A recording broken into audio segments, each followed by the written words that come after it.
മൂന്നാറിൽ ജനവാസ മേഖലയിൽ നിന്നും പിൻവാങ്ങാതെ കാട്ടുകൊമ്പൻ പടയപ്പ.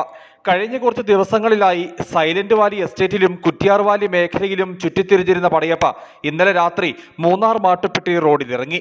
കാട്ടാന റോഡിലിറങ്ങിയതോടെ ഗതാഗത തടസ്സമുണ്ടായി. ദേവികുളം പഞ്ചായത്ത് കാര്യാലയത്തിന് സമീപത്തുകൂടിയായിരുന്നു കാട്ടുകൊമ്പന്റെ സഞ്ചാരം.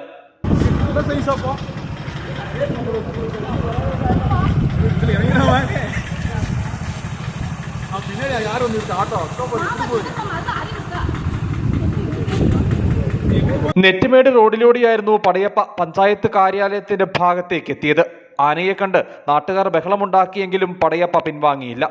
മുൻകാലങ്ങളിൽ പടയപ്പ മഴയെത്തുന്നതോടെ കാട് കയറിയിരുന്നു. വനത്തിൽ തീറ്റ വർദ്ധിക്കുന്നതോടെ മഴക്കാലത്തെങ്കിലും കാട്ടുകൊമ്പന്റെ ശല്യം തോട്ടമേഖലയിൽ കുറയുമായിരുന്നു. എന്നാൽ ഇത്തവണ മഴ പെയ്യുകയും വനത്തിൽ തീറ്റ വർദ്ധിക്കുകയും ചെയ്തിട്ടും കാട്ടാന കാട് കയറാൻ തയ്യാറാകാത്തത് പ്രതിസന്ധിയാകുകയാണ്. News bureau, Adimali.